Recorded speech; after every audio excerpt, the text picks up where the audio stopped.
Okay. Oh, I see.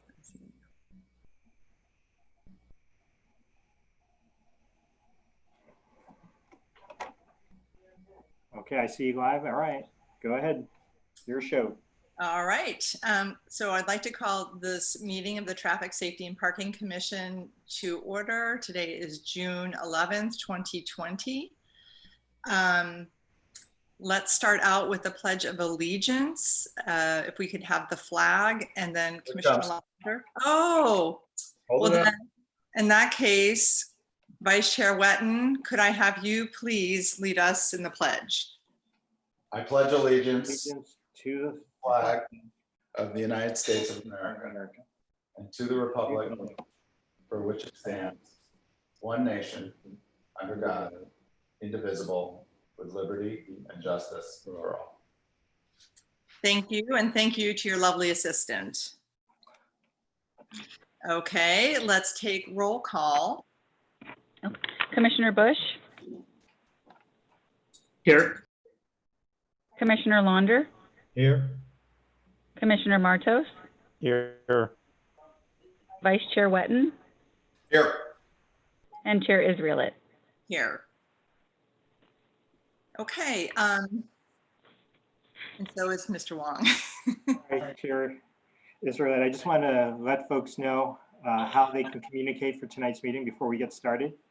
So because we're on Zoom tonight, there are 3 ways for folks to communicate if they have a question, since we don't have the podium. The first way would be they can raise their hand through the Zoom app, unlike what I did. That's one way, and then they can speak publicly. The other 2 ways are you can email at publiccomment@burlingame.org. And the other way is you can do a chat using the Zoom app. If you keep both of those between 250 and 300 words, Ms. Brewer will read that for the record and include it. But yeah, we'll let you know about those when they come in. Thank you. Thank you, Mr. Wong. Let's move to the approval of minutes for the last meeting, May 14th, 2020. I hope you all had a chance to look at that and submit any changes. If everyone's content with that, can I get a motion to approve the minutes? Move to approve. I second. Okay, let's take a vote. All in favor? Aye. Aye. Can we just? Yeah, we can just raise our hands. Okay,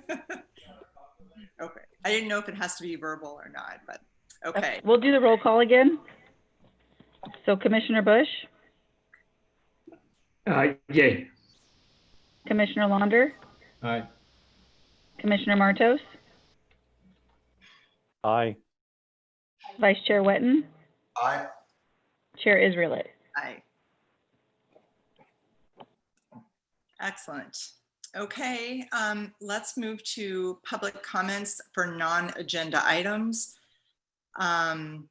I don't know if it's necessary for me to read about the Ralph Brown Act in this situation. Okay, we can skip that, Mr. Wong. Okay. Are there any public comments that the city has received? Yeah.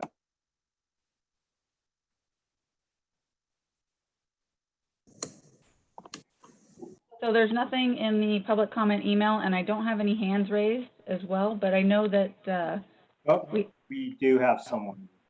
yes. Okay. So Okay, let me, first of all, let me just reiterate that these comments, public comments, are for non-agenda items. They are not supposed to be for items that will be coming up later on our agenda. Is that something that you want to speak to? Okay, I think we will need to then unmute the first speaker. I think. she's unmuted. She's Okay. unmuted now. So Alicia, you can take it over. Sure, sure. Good Oh, evening, excuse me. Oh, I believe Kelly wanted to have something. Is that correct? You have to unmute yourself, Miss Kelly here. Let me see if I can unmute her. Okay. Okay, Kelly? Yes, I had sent an email. There's a couple of traffic issues. One of them is the intersection that crosses the railroad between Carolyn and California Avenue. On 2 occasions, I have been stuck on the railroad track because someone from the right turn lane only has crossed over at the rail, as they're crossing over the railroad track, took the spot. There was somebody behind me and I had nowhere to go. That's happened on 2 occasions. And then I was flipped off and cussed at by the driver when I honked. I called the Burlingame Police Department and to let them know. The response was, oh, well, if we would have saw you, we would have given you a ticket. Then they were like, well, what do you want us to do about it? And I recommended possibly putting a patrol car there and keeping an eye on it. And then that's when I got referred to you. Basically, we don't do that. You need to go to a city council meeting, which is how I ended up here.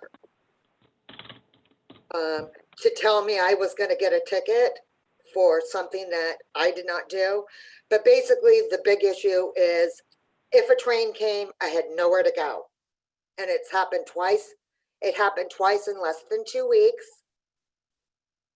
Second traffic issue is on by 1350 Old Bay Shore Highway.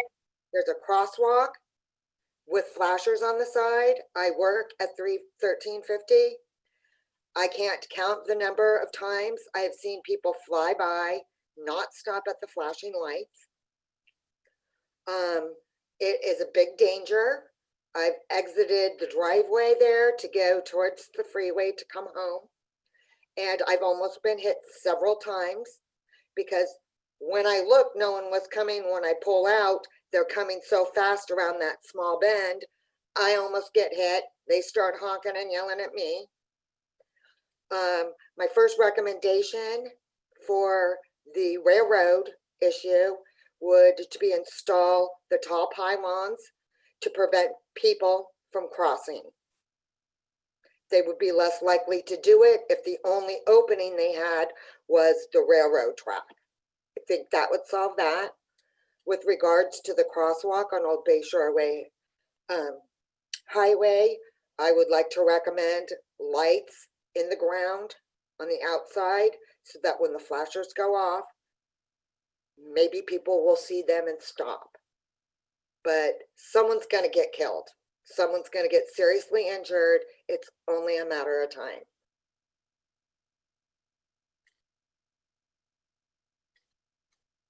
Thank you very much for your comments.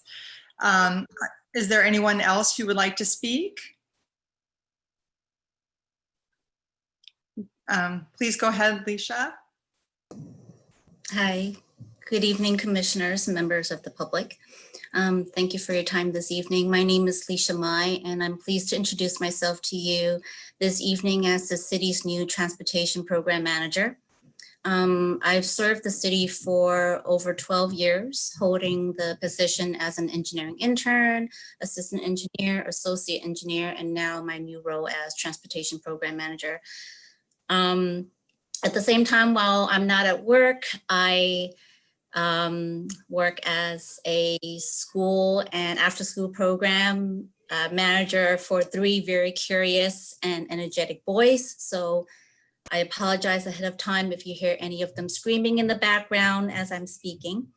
I'm very honored to join the traffic and transportation team. I do look forward to dedicating my time to improving the health, safety, and quality of life of our community members.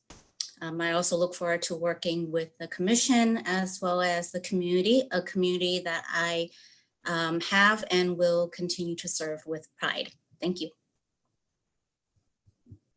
Thank you very much and welcome. All right, I think that is it for public comment this evening. Each person's only allowed to speak once. Sorry about that. Okay, let's move on to discussion items 6A, which is our community BPAC update, which is an informational item. I see we have Leslie with us this evening. Yep. Hi, everyone. Hope everyone is doing well. We don't have much of an update tonight. We've been, I think all of us, out and about a ton and continue to see more and more folks walking and biking around Burlingame. So it's a really exciting time for our streets and how people are using them. And we have been really thankful to have Carolyn Ave closed. I don't know if you guys have gotten a chance to go down and check it out, but it's been a really nice space for people to use. And when I go through, I see it being used a lot by families and people on bikes and scooters and walking. So I think, I hope the city is pleased with it. From the BPAC's perspective, it's working as intended. We were also really excited to hear the proposal and the adoption by the city council to close Burlingame Ave to pedestrian only traffic, and look forward to seeing how that works as well. We're turning our attention to the Bike Ped master plan, which as we all know is in process. It sounds like we will receive an update, as will you, in July. So we're very interested to see what the next phase of that plan looks like. And that is one of probably our major area of focus right now. Thank you. Thank you very much.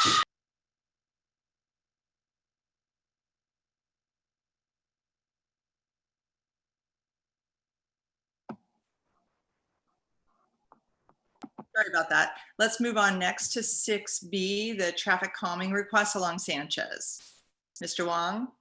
Actually, Michael Sy will be presenting this one. Oh, great. So we got the full team here. Thank you.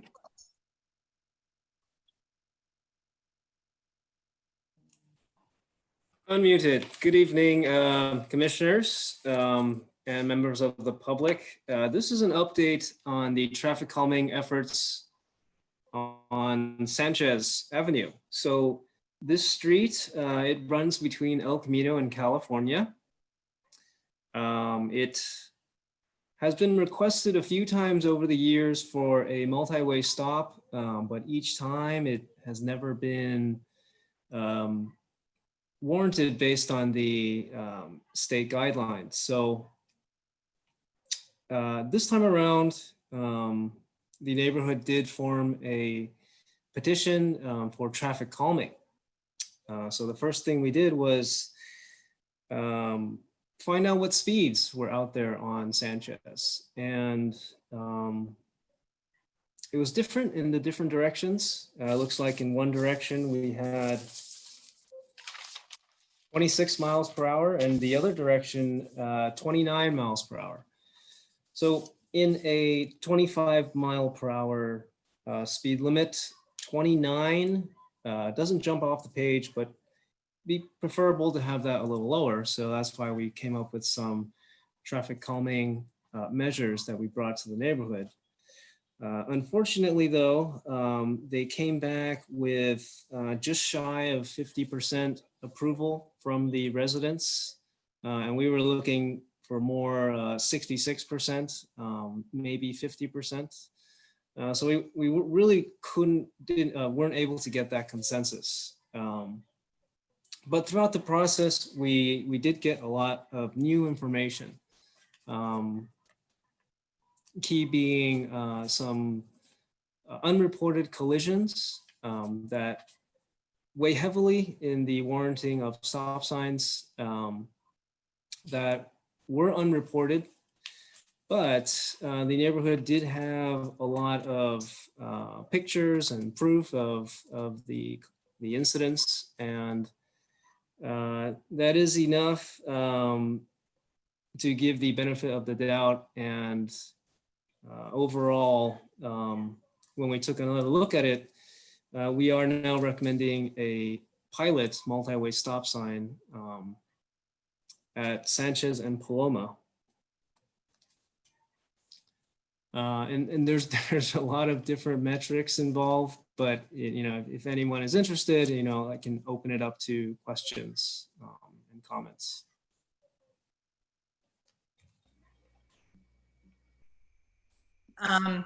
Commissioners, does anyone have any questions? Commissioner Launder. Yes, thank you, Chair, and thank you for the report, Mr. Sy. I was just curious, are we talking about other things other than a stop sign at Laguna and Sanchez? Because I know there's some talk of speed humps and signage and electronic monitoring. I was wondering if it's just the stop signs that we're considering now, or some of those other things. The other things aren't being considered at this time, primarily because they weren't supported by the neighborhood, and aren't moving forward with those at this time. Okay, so it's just the stop sign, the four-way stop sign at that intersection. Great. I think that's certainly a very positive thing for that area. I know that that's the only street, or at least the first street south of Broadway, that is clear sailing all the way from El Camino to California. And I've noticed on my times in that area that cars really do, treat that as more of a fast place to go rather than, say, Carmelita or certainly Broadway. So I would certainly, and although traffic signs aren't for speeding, the people who've written the letters have indicated that there has been some accidents and some close calls, and so that would be a reason for a traffic sign. So I'm in favor of that. So thank you. Through the chair, I think shouldn't we go to public comment before we comment from the commissioner?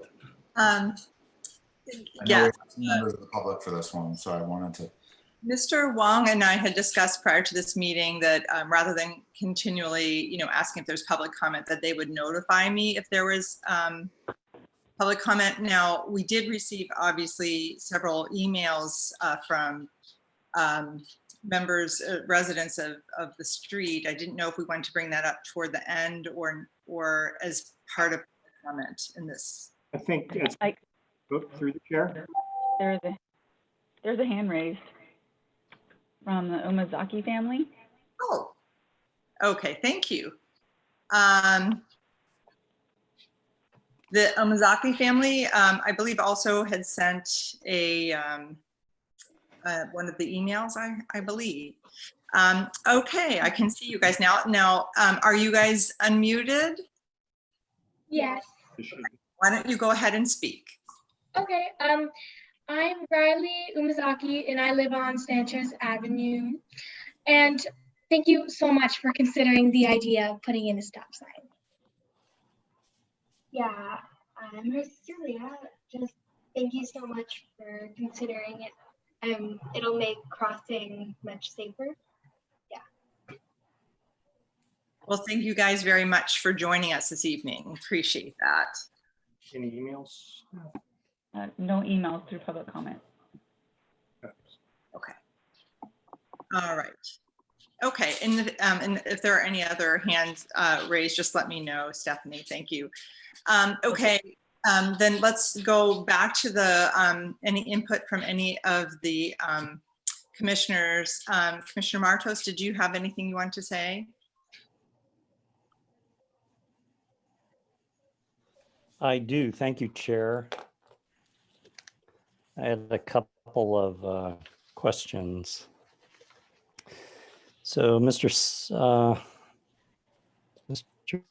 Sy, the unreported accidents, could you elaborate more on that? I'm curious how many, why they weren't reported, how severe. Could you give me a little insight when they occurred? Because when I read your report, it said there was nothing reported as far as accidents, and now we have this evidence. So I'd like to understand a little bit more about that. Sure. So in a nutshell, to summarize the criteria put forth by the state for a multi-way stop, number one is to look at the volume coming on the main street and coming on the side street, whether there's significant interactions there that would need a device to assign the right of way. At a multi-way stop, whoever comes from the right goes first. So number one, is there that volume there? Number two is there a history of collisions? So the state criteria is 5 correctable collisions in the past year.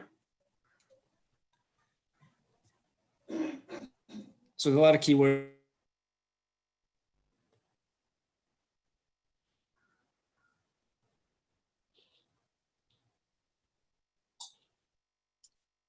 I think we might have lost Michael.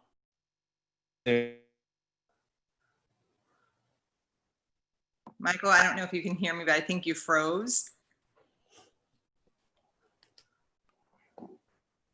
So I'll try to pick up where Mr. Sai was talking about.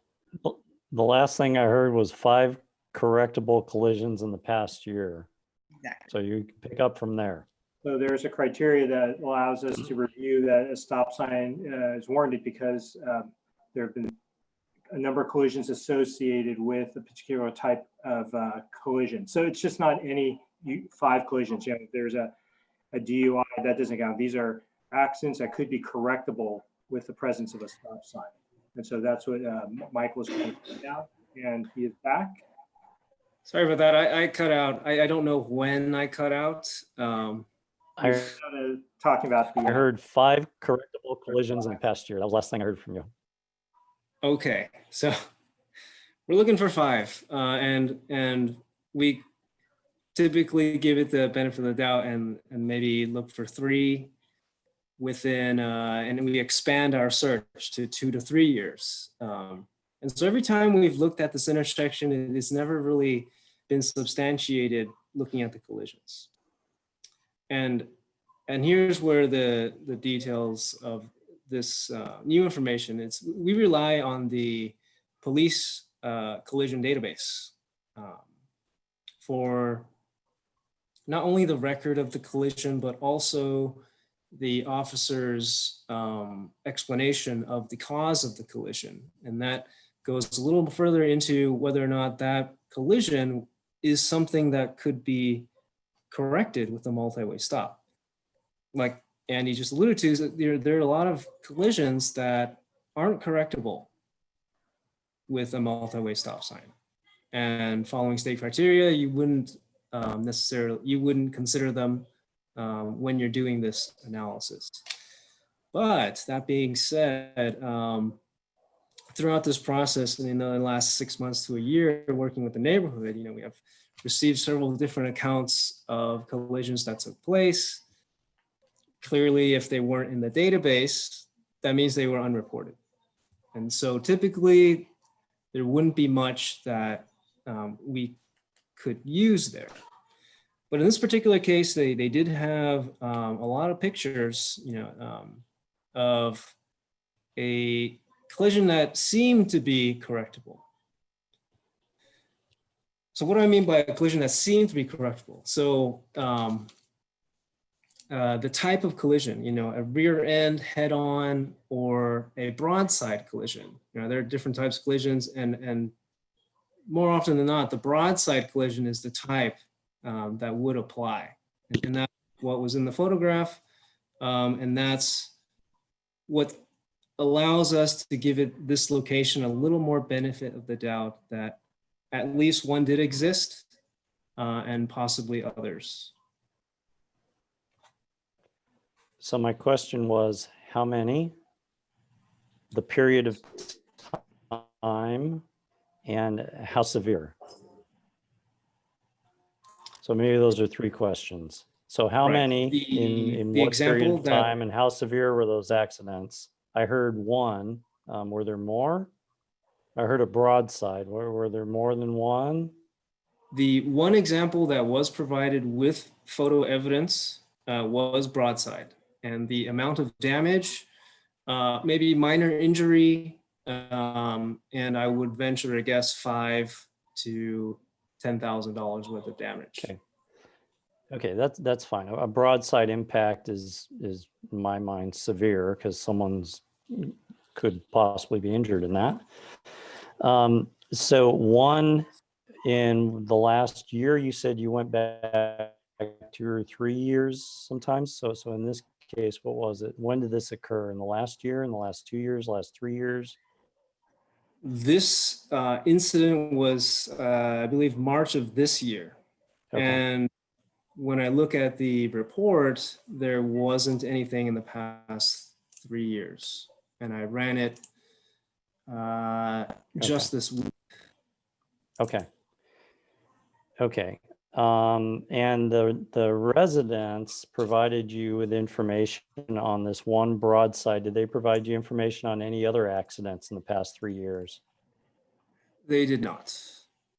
Okay. Then the accounts of them happening. Okay. Okay. So, so the accidents were recorded, one in the past 3 years. I don't understand why it wasn't logged into the police database, but it is what it is. I believe them, and you have pictures and evidence that it did occur, so I'm good with all that. So I also wanted to understand a little more the traffic calming questionnaire that went around. 46% approved. You were looking for more like 2/3.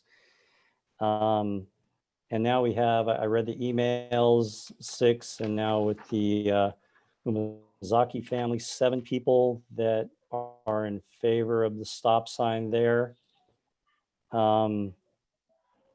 So I'm wondering, are there any people that are opposed? Have you received any feedback on people that might be opposed to a stop sign at that location? That's a good question. And no, we haven't. We have not received Okay. any opposition. Okay. Okay. All right. So the recommendation is to do a 1-year trial period of a 4-way stop, multi-way stop at that location. And how, since we've had one accident in the past 3 years, what's the measure of success? No accidents in a year? I mean, how are you going to say that this was a big improvement, move forward with it? Well, a big part of it will be feedback from the residents, but also we can take a look at, the metrics. We can do speed counts again, see if there's a improvement in speeds, even though this isn't meant to control speeds, but it does change the makeup of the neighborhood. Yeah. Okay. And mainly how that intersection operates. Yeah. So I heard you say that speed wasn't a big issue. You measured 26 in one direction, 29 in the other direction. And I agree with you that stop signs are not a way to control speed. There's other measures to do that. All right. So I just wanted to get that information out there. I'll tell you what I think.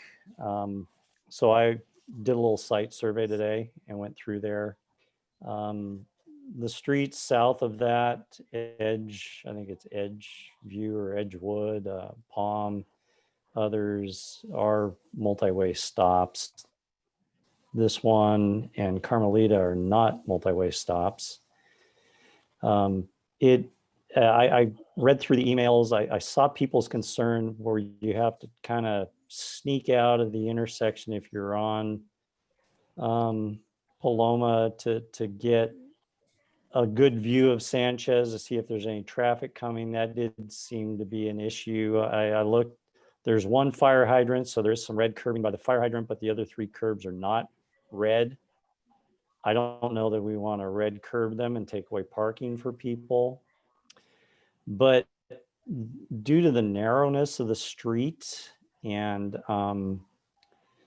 the visibility issue, you know, I would, and I'm always in favor of trying something. I would be in favor of giving it a try. I would like to understand how we measure success. You know, we have 7 residents that are in favor of that stop sign, but there's a lot more people that live there, and there's some people that are going to be right on the corner that are going to, sometimes people complain about cars stopping, cars starting, you know, at a 4-way stop. So, I mean, they can, if we go forward with this, they can weigh in after the fact if they want, when we revisit this over the next year and decide to make this a permanent thing. But because of the nature of the street, narrowness of the street, the visibility issues, I don't think being close to McKinley is a big deal, because it's a long way from McKinley. It's even a long way from Paloma Park. Yeah, I know people probably walk down that street, but I'd be in favor of giving it a try. So thank you for your information, Mr. Sy. Yeah, and we'll certainly come back to the commission. I believe it also has to go to the council eventually to make them permanent. At that time, we will have some performance metrics to look at. Okay, very good. All right, thank you. Thank you, Commissioner Martos. Let's see, Commissioner Bush. Would your little assistant like to chime in? Only about the state of the granola bars.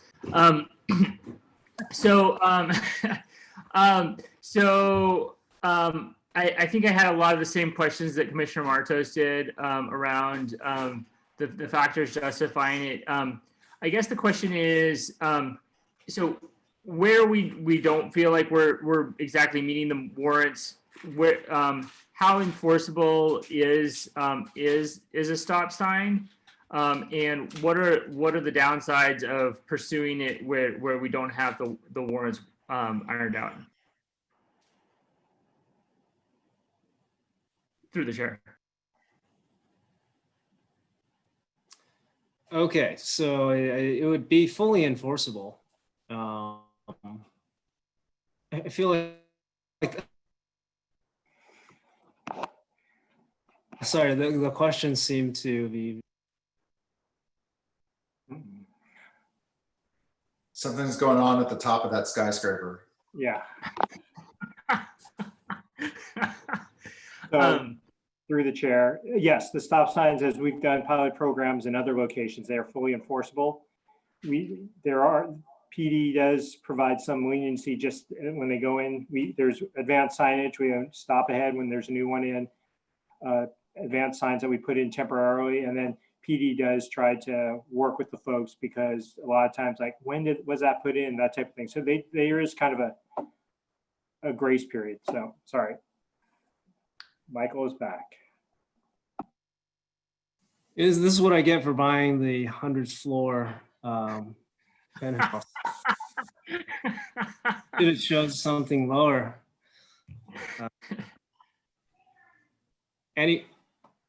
So sorry, Commissioner Bush, could you elaborate on the question a little bit more? I feel like they're kind of related. Yeah, so I mean, I guess the question say that they are enforceable. Yeah, so so I think that clarified that it is enforceable. Like, what are there any downsides of pursuing it where we don't have, or we don't feel like the warrant requirements are fully met? I see. So typical trade-offs of a multi-way stop installation that is unwarranted. One trade-off, one potential issue is cars that do not abide by the stop signs. So if you, for example, one of the main criteria for a stop sign is looking at how many conflicting movements are there throughout the course of the day. You know, when I'm on the main street and I'm driving through there, how often am I going to see somebody waiting on the side street? So in the cases where there aren't that many cars, there's a potential for the driver to be conditioned to thinking that no one's going to be on the side. That's one potential issue if it was completely unwarranted. Got it. Thank you. And then I think in the Leon Hogue traffic calming set of seminars, we addressed a similar problem where cars had to like inch out into the road in order to get out. So it sounds like you proposed those options to the neighborhood, and the neighborhood was not interested in those options. Could you elaborate on that a little bit more? Yeah, the traffic calming measures that were proposed on Sanchez was a set of trial road humps, which would have been the first in our city, speed radar feedback signs, one in each direction, and some additional signage. Got it. Okay. And then I guess sort of a follow-up question to Commissioner Marto's question about the 46%. Do we have a sense of why the neighborhood wasn't able to get the additional 20%? I could not say why, but I did see some expected challenges with speed humps and radar signs. It's that they are unsightly and weren't preferred for that reason. Got it. And so, but as you said before, nobody's opposed stop signs on similar aesthetic grounds, right? So what was put forth in the petition were the traffic calming measures and not a multi-way stop or a multi-way stop pilot. Okay, got it. I mean, I think that, I guess from my perspective, I mean, it would be a lot more clear cut if we saw additional accidents or higher speeds. I mean, I think that with 46%, I think it's not like, it's not a clear case for me, like whether it should move forward. It seems like the neighbors are fairly, the neighbors are fairly passionate about it. And so I think that it's probably worth a trial to see if it is unwarranted and we start to get some complaints on it, then we'll have those additional data points. I think to Commissioner Marto's point, and I think that you agreed, Mr. Tsai, I think it's helpful to have some success metrics that we're focused on to sort of our exit criteria for like what we want to see in order to make this a permanent program. Thank you, Commissioner Bush. Vice Chair Wetton, would you like to chime in? Yes, thanks. Just a couple of quick points. Commissioner Martos alluded to the fact that the location is proximate to McKinley. I'd note that, and I think I passed this data along to the city at some point, that there was or maybe I just saw the data and someone else passed it along, but there are, I think, a couple dozen families who live on the other side of Sanchez from McKinley. So it is a likely pedestrian route for some McKinley pupils. It is also, Paloma is also officially the bike route, the north-south bike route between El Camino and California. So that stop sign is along a bike route, and I believe every plan I've seen for the bicycle pedestrian master plan is that that bike route would remain. The third point is on a narrow street in our city, 29 is quite fast. That means, nearly half the cars are going over 30 in a 25. That doesn't sound so terrible if you're comparing it to the highway, but for a narrow street, that can actually be quite bad.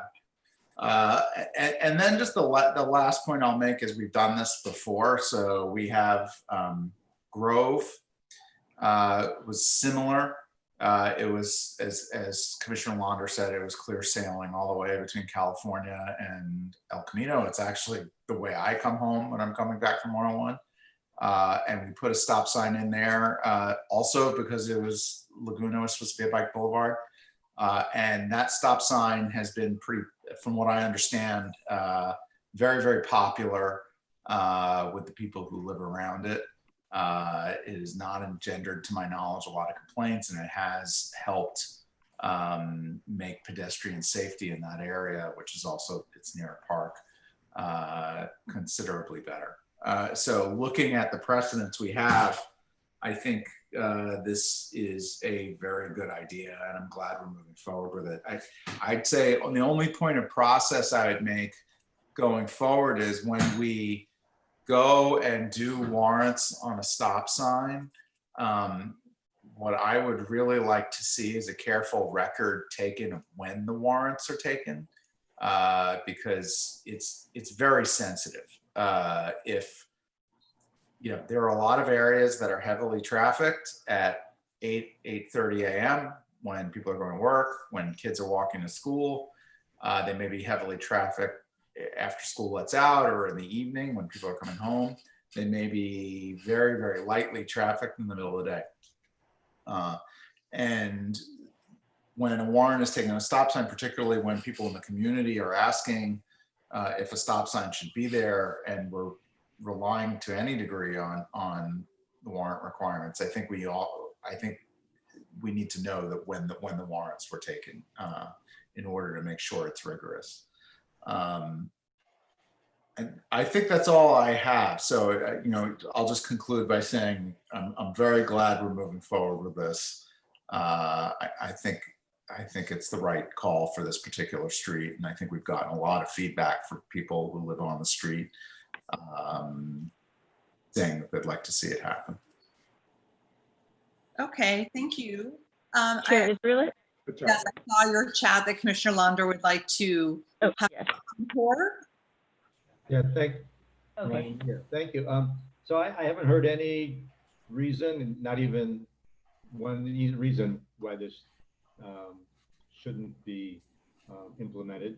I was just curious on whether we might be able to receive an update maybe after 3 or 4 months, just to kind of see how things are going rather than waiting for a longer period, and perhaps after 3 or 4 months we'll have a better feel for how things are working. So I would just ask for that sort of an update, if that would be possible. Yeah, sure. We can do a near-term update, but also another update at the full 1-year period. Great, thank you. Thank you. As for me, just to weigh in very quickly, because there's not much more to say, but I think that our ability to judge objectively whether this is a successful stop sign or not is very difficult. I think a lot of accidents are not reported to the police. We don't have to do police reports anymore for smaller, less damage type accidents. So we don't really have a complete record that we think we might have a lot of times. Just wanted to mention that as an aside. I forget what the minimum amount of damage is that then requires a police report. So I think it would be difficult with so few accidents, and mainly I think we just need to go on how the neighborhood feels subjectively, and if anyone does come forward and have any objections for the stop sign, which I think is probably pretty unlikely.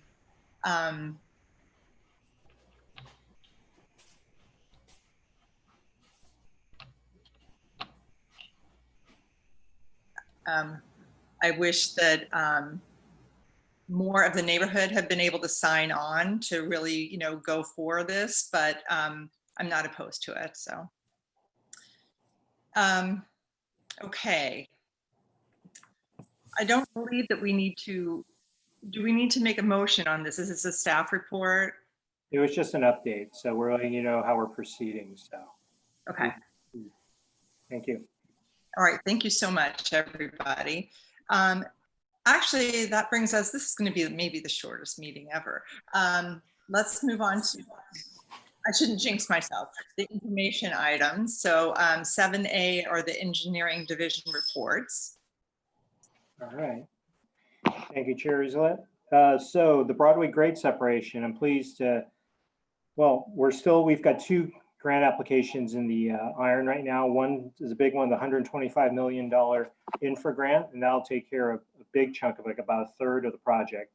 And on the side, as to supplement some of it, there is also a build grant that takes care of, it's not for the structure itself or our roadway, but this grant would take care of the station. It's specifically for, I guess, structures for this transit station. So this is something we can do, and it'll just chip away at that big number. So we've got that grant in, and I think sometime within, definitely we're supposed to know about the large infra grant this summer. So maybe by next meeting, we'll have information on that. They have contacted us since we submitted our grant for some other information. So I don't know if that's just checking the box or that's a good sign. So we'll wait and see. Lots F and N. Again, we've suspended the valet program. And if you've been out there, like I mentioned to us before the meeting started, there's the second deck is on the structure. So that's moving along. So, and yes, sorry, Commissioner Wetton, we won't be able to have that done while we close Burlingame Avenue, but we are looking at other ways to provide parking for the community down there. Chair, Mr. Wong, if you know, or if you have a wild guess, I mean, do we have some sense of what the ETA is on the garage?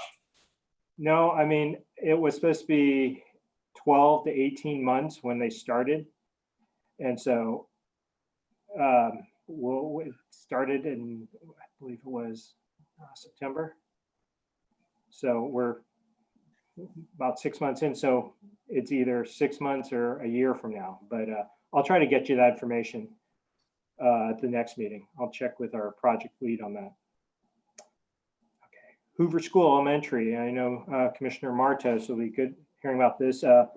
Again, we're finalizing our design to repair that asphalt path along Easton, between Easton Gate and the school.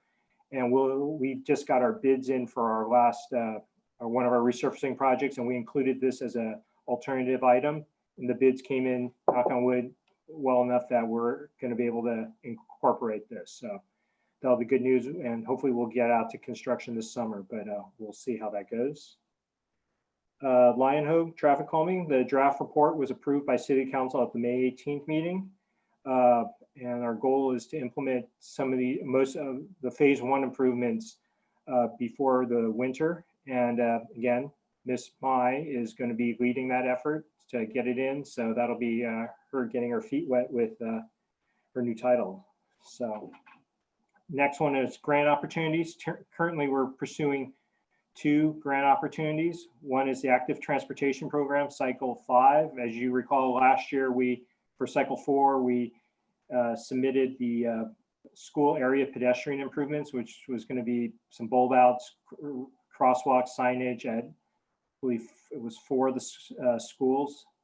So we potentially will resubmit that one, as well as some of the, I think we're looking at maybe some of the phase 2, phase 3 improvements for the Lion Hope, some of those pedestrian and improvements, just because part of this is having outreach, and our bicycle master plan isn't quite there yet, that we've gone through all the outreach for some of these projects. So by a year from now, we should have different projects to put forth.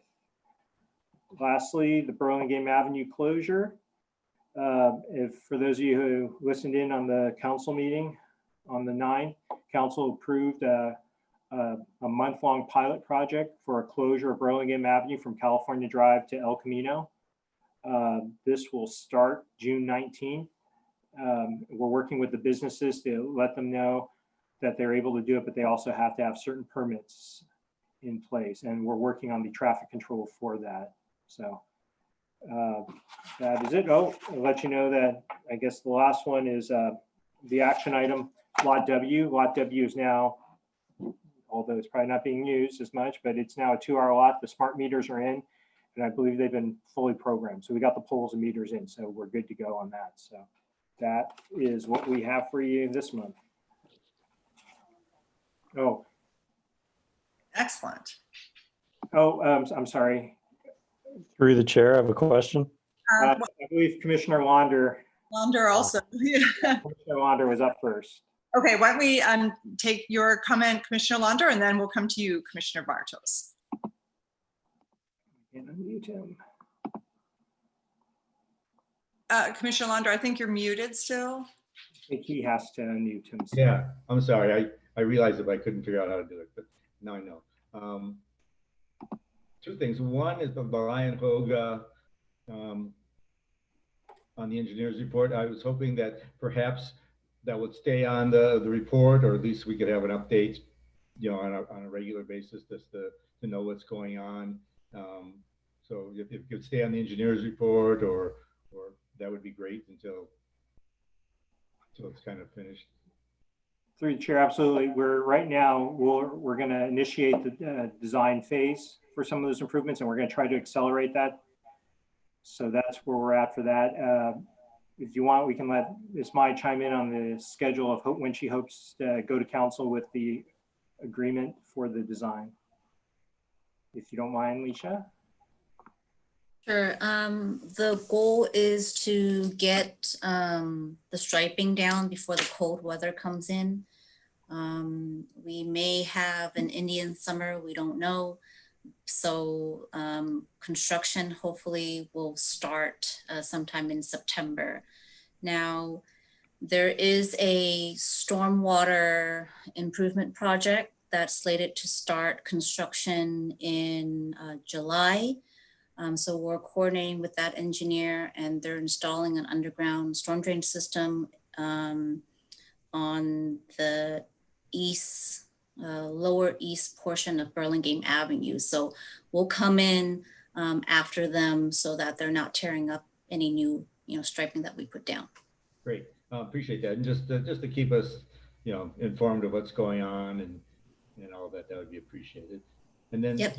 Great, thank you. And then the other thing, a little bit more on Burlingame Avenue. It's going to start like in 10 days or a week from now. What time in the morning on Friday is it going to start? People have asked me that, and what time is it going to be over on Sunday evening? And is it going to be continuous that entire time, or is there going to be a time where vehicles can go on Burlingame Avenue, say early in the morning or very late at night, or is it going to be a continuous stretch of time that it's going to be blocked off?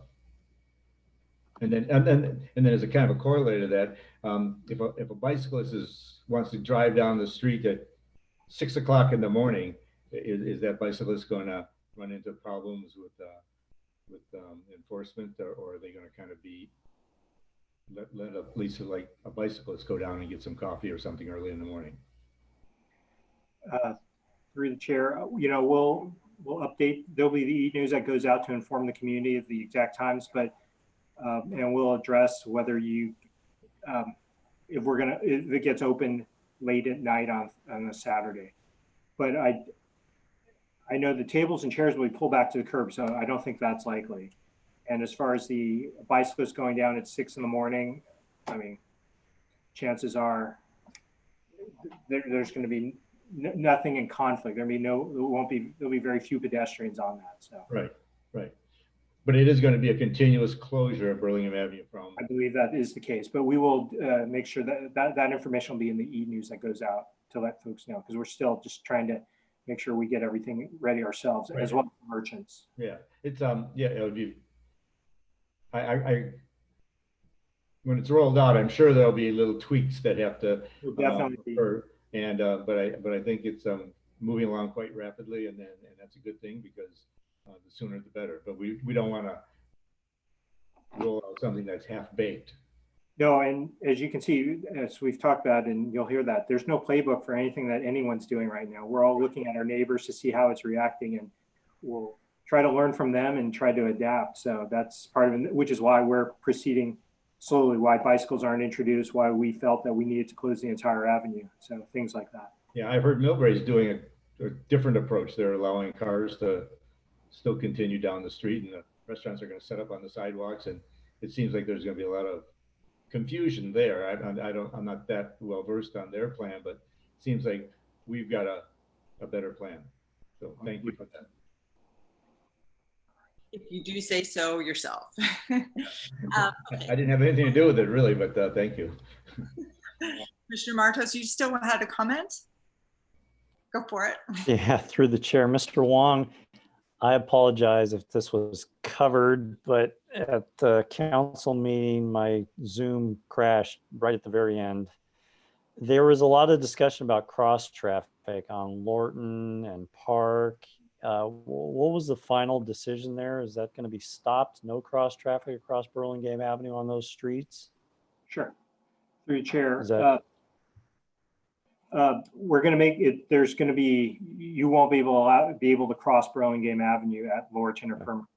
Staff wanted to at least try that because as you know, if you've been to street closures, when people are walking the sidewalk, they think you walk the entire stretch, right? And we're just concerned folks may continue that and cars will be coming the other direction. So we'll see how this goes. But right now, if you're coming into downtown, if you're on Primrose, you'll be able to detour onto Donnelly. You're not going to get stuck there and have to do some 3-point turn or a U-turn right there at the avenue. And the same for Lorton. You'll be able to go Donnelly and then get out. So you will do that. And part of where we placed the barricades was to allow folks to be able to enter the parking areas. So even though I say it's at El Camino, it's actually just east of El Camino to allow you access to the Lot K. As far as the other ones, you can access Lot D, things like that. So we've tried to strategically place them. Does it also include Park? There's no cross traffic Park across Burlingame Avenue as well? Correct. So that barrier will be just south of the avenue because it'll be roughly where the farmer's market is. So you still have access to those lots. Okay, got it. Okay, very good. All right, thank you. Appreciate it. No problem. Oh, Yes, Vice Chair Wetton, did you have a comment? Yeah, and some of you may already be aware of this. I had submitted a public comment during the meeting on Tuesday night, and I asked Mr. Wong to distribute to the commissioners, but just for the record, I submitted a comment to the city council about this, which is I do think that if we proceed with this, well, we are proceeding with this, given that we're proceeding with this, it would be a very good idea for the city to investigate with the guidance of the restaurant owners, ways to distribute takeout and delivery from restaurants at distribution points, hopefully around the periphery of the downtown.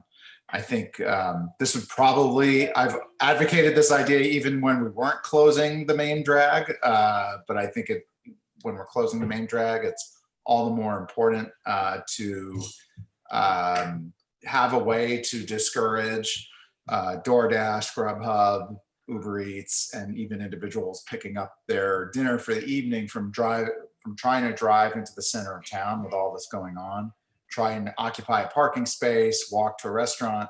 Restaurants do have back doors, but you still don't want to necessarily force people to drive into the middle of the downtown and park.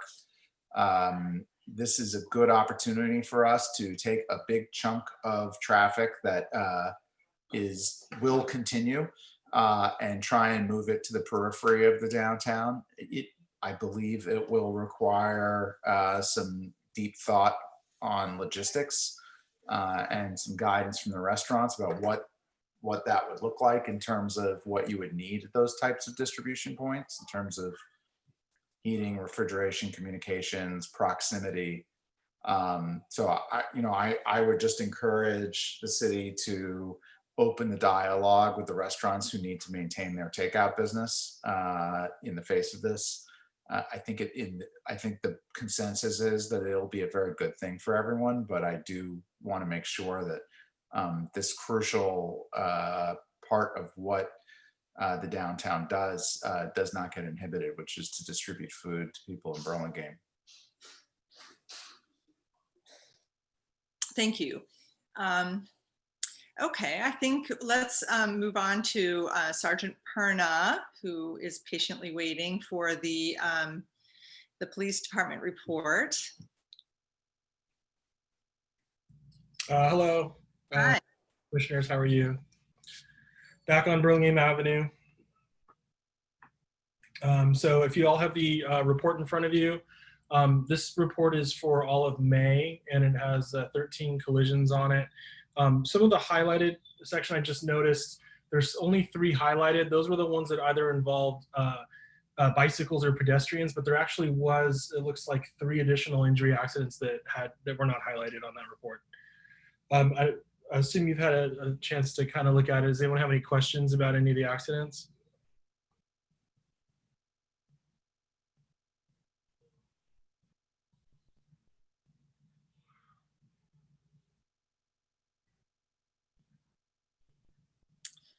I actually, right now, I'm not able to, for some reason, pull it up, but does anyone else on the commission have any questions? Well, I just noted, it looks like we've had at least 2 accidents on Oak Grove. Perhaps it was on either side of the tracks.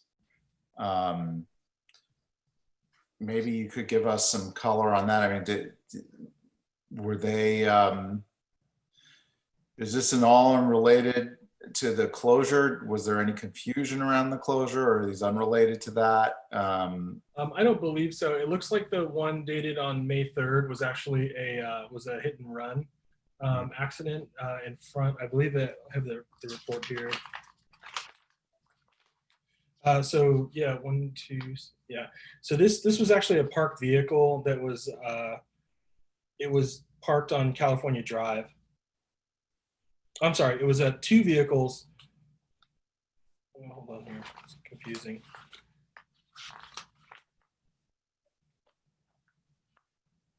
Yeah, from what I could tell from the report, I don't have the actual narrative portion. I just have like the checkbox portions. But from what I could tell here, it looks as if this involved a driver who didn't stop at the scene of the accident, and it looks like the primary cause of this collision is listed as a red light violation. So I assume it was the red light violation at Oak Grove in California. Not, it looks like the driver 1 was proceeding straight, driver 2 was proceeding straight, and the 3rd driver was stopped. So it doesn't appear that it was related to the road closure.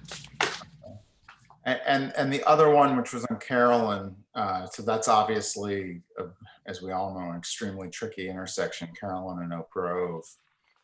Did that involve some sort of turning movement, or was that someone just going straight through? 1398. Let's see.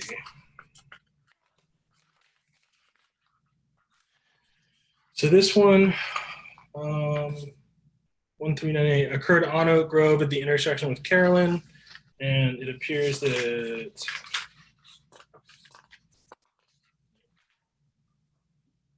the driver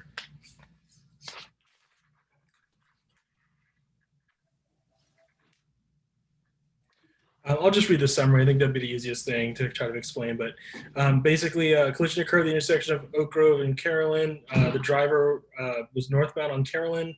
After coming to a complete stop at the stop sign, proceeded northbound as a 3-year-old child had entered the crosswalk on the far side.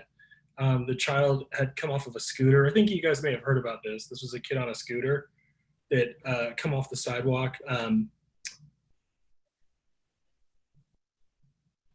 The scooter itself was run over because of its placement in the road, but the child was unharmed in any way.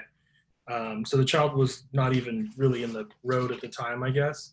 But this was shortly after we did the closure. So I guess you could consider this one being related to that. But if they were going northbound, it seems like that I would think they were coming out of the area that would have been closed, right? If you're going northbound on Carolyn at Oak Grove, I mean, south of Oak Grove, that area would be closed. Correct. I'm sorry, I don't have an explanation for that. That's just what's listed on the reports. I'd have to dig into this a little bit further, but it shows that the vehicle was traveling northbound on Carolyn. I don't know how that would have been possible if the road was closed there at Oak Grove. It's a northbound turn, and it's just not reflected in the. That wouldn't have been. It actually would have shown. It should have been westbound then, or it should have been either eastbound or westbound. So I might have to get back to you on that. I apologize. Through the chair, we have to check that date, and I can't remember. Some of the closure wasn't, the slow streets there wasn't there the whole time. There were portions because of Burlingame High activities that the closure was. You're right. I think this was when the road was reopened in the middle of the closure. I think you're right about that, actually. Yeah. Okay. That makes sense. All right. Thank you, Sergeant. No problem. Clarifying. Thank you, Sergeant Furna. Okay, let's move on then. I think for farmers market, we're currently not doing farmers market for some time, right? Right. Okay, then let's, oh, of course, now my police report just opens up. All right, that made me lose my place in the agenda. Sorry about that. Okay. Let's move on to Teaspoon Chair and Commissioners Communications. Has anyone received any communications other than the emails that we were all had distributed to us? Commissioner Launder? Yes, I received a couple of calls and a couple of people who stopped and asked about what's going on in Lion Road. And I had another person ask me about speed humps. They were concerned that somebody might, not somebody, the city was going to put a speed hump in front of their house, and I said I hadn't heard anything about speed humps and that we currently don't have any. And the one thing I did want to mention to everybody and anybody who might be listening is that the El Camino Real project is open for public comments. And it's hard to see in the dark. It's open for 45 days and it ends July 6th. And if you go to www.ecrscoping.com, so it's ecrscoping.com until July 6th. So they are proceeding with public comment, and we'll take those public comments into account in their planning of this project. So it's going forward, and that's all I have as far as any communications I've had. Thank you. I was going to mention that as well. It was in Mayor Emily Beach's e-newsletter, but I'll speak to them and see if they can maybe be put also in the Burlingame City newsletter as well, because it's something that I think this is the public comment, the big public comment chance to get involved. It's in the middle of COVID. You know, I just don't want us all to be distracted because Caltrans is moving forward with or without us. So it's our chance to speak up and as a community in a town and let them know what is important to us. Right. Yeah, and this is a big deal. It's going to impact every single one of us. So now's the time to weigh in. Thank you very much. Yes, Ms. Mai. Commissioner Launder, you had mentioned that the question that you received from resident was their concern with speed humps. Is that also Lion Hope that you're referring to? Well, for the Lion resident? Hope, but also this person lives on, I don't know where, let me see. Lives on Easton. And so they heard that there might be a speed hump put on Easton somewhere. And I said I hadn't heard anything about that, and we don't have speed humps in Burlingame yet. And I haven't heard back from. We had one phone conversation actually, and so I don't know what he's talking about, but he must have heard that somebody is talking about putting a speed hump on Easton. So. Got it. Thank you. I just want to make sure it wasn't a Lion Hope resident which I would like to reach out and just kind of let them know that there are speed humps planned for the near-term improvement of Line Hook. Right, right. Thank you. Thanks. Thank you. Okay, then let's move on to the subcommittee report. One commissioner communication. So I had at least one resident speak to me about interest, wanting to see Broadway get shut down to traffic as well as Burlingame Ave. So I'm just passing that along. I also saw some emails about the Burlingame Ave closure. So just a lot of interest in seeing these street closures. Great. Okay. Any other communications before we move on? Okay, then let's move on to the subcommittee reports. I don't know that we have been able to really do much work on this during this strange time. But was there anything that had happened with downtown parking? Other than, of course, if we do shut down, of course, all the quotas and surveys that we did, and now we'll be closing down Burlingame Avenue and losing some of the parking, but hopefully more and more people will be walking and it will be a long. We may get the garage soon, depending on how fast they work. So that would also be a significant change. Okay, excellent. Okay, Broadway parking, Commissioner Bush and I don't believe have had a chance to work really on anything at this point. I know you probably have a household full of children right now.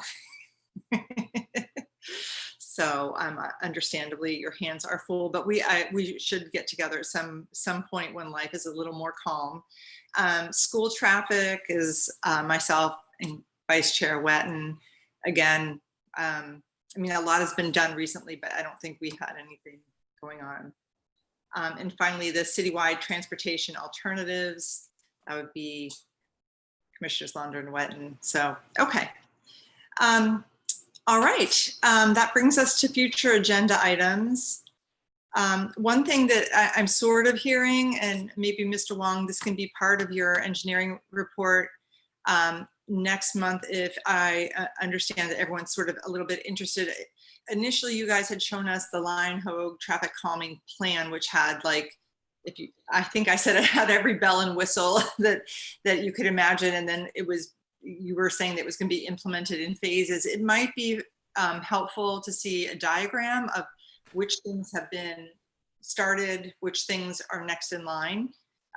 Just a simple sort of visual update. I know for myself that would be helpful. Did you have anything that you thought should be on the agenda next meeting? We're looking at Broadway, trying to get that back, talking about the last item regarding the California Drive between Broadway and Raynette, bringing that back to you. I think I'll have to talk to Mr. Sy. There was a couple items I think we might try to bring to the commission. How are we on the Oak Grove? Are you guys ready to come to us with anything as far as the Oak Grove, Carolan, California intersection at this point? Funny, we just had a discussion with Ms. Mai, but we're working on the plans. We have some stuff, but we need to vet it with, again, with Caltrain as well as the SFPUC, just to go over theirs. And once we get their comments and we incorporate some, we'll be glad to share you guys what it's starting to look like. Excellent. Okay. Thank you. Commissioners, was there anything that you guys, I've been looking at our list of priorities that we came up with in the beginning of the year, and we've done a pretty good job of addressing a lot of them. Am I missing anything? Is there anything that you all feel should be on the agenda in the next month or so? If I may, through the chair, there were three things that I wanted to raise. One is, I don't know the timing, how long, if we do a closure on Burlingame Ave, will that occur before the next meeting? And how soon between now and the next meeting will it occur? Through the chair, it occurs on the 19th of this month, and we'll go for a month. So you'll have, we'll have the rest of it'll be our next meeting, it will still be in place. So I would suggest, given that timing, I mean, one thing I might suggest is that we discuss how it's going. Because we're not gonna, by the time another month rolls around, some decision probably will have already been made, but it might be timely. We'll have a couple weeks of data, and it might be timely to talk about how it's going and give some feedback upward to the council at that point. So I would strongly suggest maybe getting that on the agenda for the next meeting. The other major item I would suggest is going back to just the idea of traffic calming citywide. Are there measures we can be taking to slow down streets? I think Ms. Beatty mentioned people are out and about, they're walking a lot. I'm observing the same thing. I'm sure we all are. And as part of that, I'm still seeing people zigzagging into the street, in and out of the street to avoid each other. Cars in our neighborhood going 25 is potentially dangerous with those pedestrian conditions. And if there are measures we can take to encourage people to slow down, it would be great to evaluate some options along those lines, if that's possible. And I know, Mr. Wong, we talked about ways to work that in some sort of subcommittee, but time, we can talk offline too, but time may be of the essence there. And then the third thing I would just raise is we had a public comment about the railroad tracks. This is perennial, as we all know. But I'd be interested if there's a way we could talk about what, there are some factual questions I have around that in terms of our ability to take actions, in terms of rights of way, signage that's available. It seems that people, we've all talked about this and heard about this, of people changing lanes at a completely inappropriate time and blocking people on the tracks. And I do wonder if there are measures the city can take in terms of signage about, frankly, making a lane change illegal in that spot, because it's very dangerous and it's a perennial problem. So if someone really does get hurt at some point because of that, I think it'll happen even though we sort of knew it was a problem. So those are the three items that I wanted to put on the radar. I think the downtown would probably be, evaluating the downtown and the slow streets are a little more time sensitive, but I think they're all three are worth looking at. The railroad thing, you know, maybe quicker and easier, but I hope we can look into it. Yes, thank you. And actually I agree, of course, coming back to seeing how the closing down of Burlingame Avenue for pedestrians is working, definitely want to touch base with that. And then the slow streets thing, I mean, this is a evolving situation. I myself kept thinking that, well, we're going to be in the next phase. We're going to be in the next phase. And we're just not going to be in the next phase for a while. And I also had been, because of you, Vice Chair Wetton, I've been thinking about things, and like, even if we came up with a citywide logo or had little signs up like "Our streets are alive, please drop 5" or something, and say actually voluntary increase of the speed limit. Like if you're on El Camino, we wouldn't be able to enforce it, but it sort of reminds me of the state of Maryland's state interstates is drive gently, and it always sort of sticks with you because it's short and simple. But if we are going to have kids all over the place and people working from home all over the place for the whole summer with beautiful weather, our streets are kind of alive. And maybe we could, even at the entrance on El Camino South and North, have one of our lit up signs saying, the city of Burlingame asks that you voluntarily drive 5 miles under the speed limit on all of our streets. So just brainstorming, and time is of the essence. Like if we, in our normal slower pattern, it's going to take us months to get something done. So just all of you, if you could just start thinking creatively, maybe we could come up with something quickly and something inexpensive and something that might make a difference. Through the chair, Commissioner Wetton and I discussed after our pre-agenda meeting that maybe we can convert one of the existing subcommittees to start doing that, so we can bring some options to the group, and maybe, and surprisingly, the one that rose to the top was the school traffic one. Since we're not having school traffic, it has both Commissioner Wetton and or Vice Chair Wetton and Chair Israelite on there. That might be the good one, kind of just pseudo use as a neighborhood, and it's one that best fit for that. And then we can bring, maybe have a meeting before our next meeting, try to brainstorm some ideas, and then see if it's worth bringing to the rest of the group at that time, depending on what we have on the agenda. But yeah, I've had some thoughts, and we can loop Mr. Sy in as well, because he's got plenty of ideas on that particular topic, especially and Ms. Mai, after we've gone through Lion Hogue. So a few more quivers back there. Okay, then. I think that brings us to the end of our meeting. All right. We'll close the meeting today. All right. Hold on.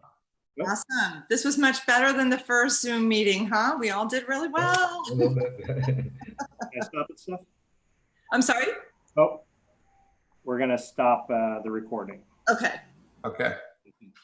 Perfect. Just to give you, let's stop YouTube too, before all the commissioners